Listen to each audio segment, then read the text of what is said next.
What do you get when you mix a bear, a red-crested breagle, and the media format we catapulted into space 45 years ago on the back of an interstellar space probe?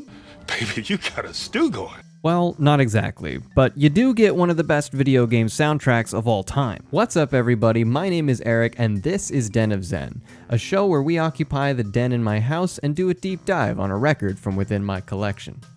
Today's episode, we're going to be focusing on Banjo-Kazooie's 4LP soundtrack by Fangamer. Without further ado, let's drop the needle and kick back.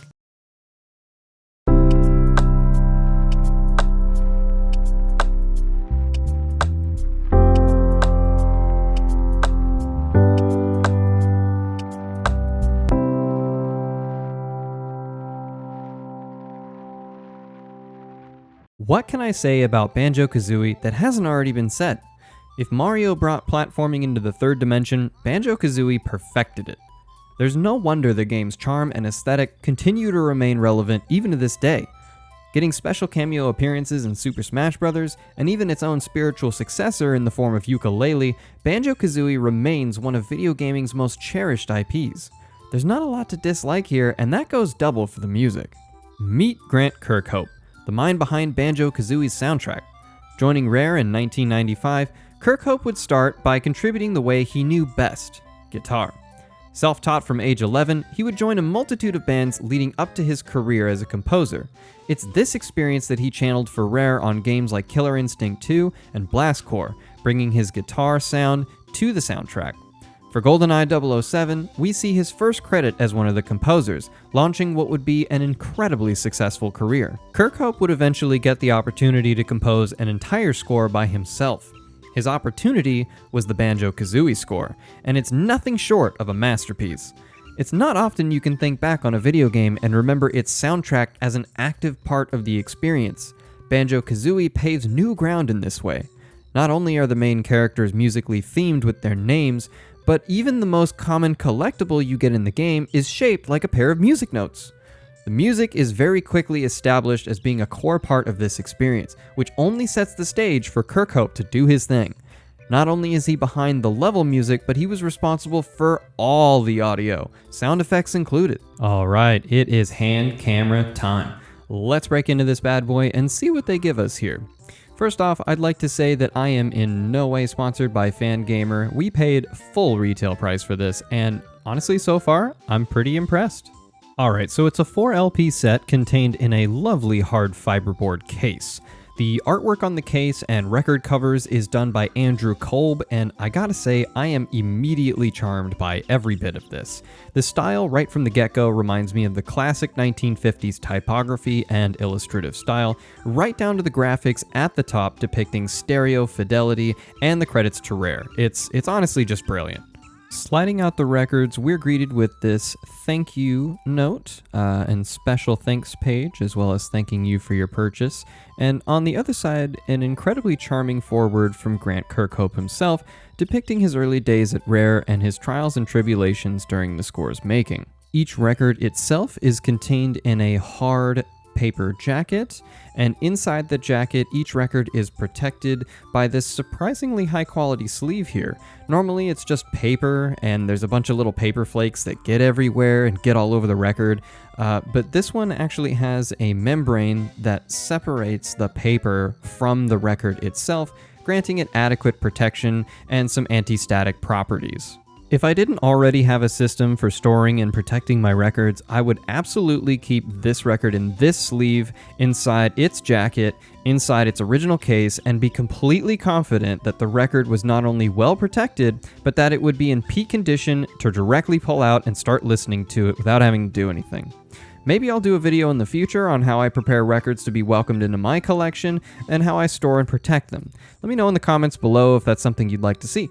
Now for the fun part, the record itself.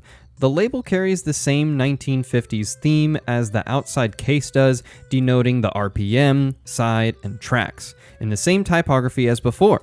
The record itself is sturdy. I would not be surprised to learn that it's 180 grams, even though it doesn't tout it on the case. Viewing the records from the side on my turntable, there were no warped pressings in the entire 4LP set. Additionally, there wasn't a single skip or pop in the entire set either. If your collection is skipping, popping, or sounding fuzzy, I would highly recommend that you clean your records with a brush, wet clean, and anti-static gun in that order before you write it off as a bad pressing. If you don't have any of those fancy gizmos, some heavily diluted dish soap and a lint-free microfiber cloth does just fine. Don't worry about it. All in all, Fangamer honestly impressed me with the quality and passion that was put into this set. This set can easily be lumped in with a number of high-quality sets that I have from very high-profile bands like Coldplay and Michael Jackson. It's nice to see this produced by collectors and for collectors, and the quality of the product speaks volumes about Fangamer's products. I'll leave a link in the description below to this set if you want to buy it from their website, but the pressings are limited, so act fast before they're gone. I missed the boat the first time around, so, it does happen. I did have to wait about 6 months or so before they had them back in stock, so do check, and if it's not in stock, there's a little email me option there that you can click, and that's what I use to get mine. There's not a lot of music that can give me vivid memories upon just hearing it. My freshman marching band routine and the Green Power Ranger theme are some of them, but nothing hits quite like the music in Banjo-Kazooie. Each track is memorable and gives me a vivid picture in my mind of the level that accompanies it. I'm looking at you, Rusty Bucket Bay! The vinyl set, hand-cut by Grant Kirkhope himself, includes 41 tracks split across 4 LPs and 8 sides. The sides do a great job of keeping consistency across the track list. Oftentimes you'll have 2 versions of the same tracks side by side to each other, which really provides a strong juxtaposition of the 2 iterations. It's not as if there was some kind of filter to change the fundamental sound of a track, yet keep the melody the same. Each one of these renditions was done by hand by Grant. The tracks themselves are ordered in a way from start to finish that really takes you back to the days of playing the game on your living room floor.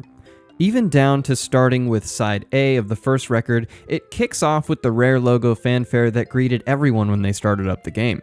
The 4 LP set takes you on a journey from start to finish, culminating in everyone's favorite game show and final battle before settling in for the nice and relaxing vacation tunes that Banjo and Kazooie had more than earned on their adventure. When listening to this, I found nothing wrong with the mixing and mastering for vinyl. Though my setup is quite humble, everything sounded fantastic and even better than I remembered. For the vinyl enthusiast watching, your experience will likely be better than mine, as I'm using the included preamp with my entry-level turntable and some simple bookshelf speakers. Let me know in the comments below what your setup is and if you had different experiences with this pressing. For those that just can't get enough Banjo-Kazooie music, Grant Kirkhope released a new album called Banjo-Kazooie Rejiggyed in 2021. The 10-track album consists of reimagining popular tracks in completely different styles. Some of them are wildly different from the originals, but still very well done, and in my opinion, better convey the ambiance of the levels. Not being limited to whatever sound engine is on the N64, these tracks can sometimes give off a big budget movie vibe, which shouldn't be a surprise as Kirkhope has had a hand in some pretty high profile scores, including the recent World of Warcraft expansion, Shadowlands. This was my first purchase from Fangamer, and honestly, I was a little apprehensive at first. You don't really know what you're going to get when you buy stuff online, and the $64 price tag had me concerned. I'm happy to announce that all concerns of mine were completely shut down. I'm very happy with this product, and I am certainly going to check out their website again for my future collectible needs. The Banjo-Kazooie 4LP soundtrack set is the perfect gift for the gamer in your life that likes music, collectibles, vinyl records, or any combination of the 3. The music hits all the right nostalgia notes, and the added optional slip mat that they sell with it is the perfect thing to give your record player some rare goodness. Overall, I highly recommend it. I'd like to extend a special thank you to the folks at Fangamer, Grant Kirkhope, Andrew Kolb, and my beautiful and talented fiance who did the artwork for today's thumbnail. I'll put a link in the description below for all of their content. Go support their stuff. Speaking of support, it would really help me out if you liked that video below and consider subscribing. I release new content every week, so don't forget to hit that bell as well. Thank you so much for joining me on today's episode of Den of Zen. Until next time, peace!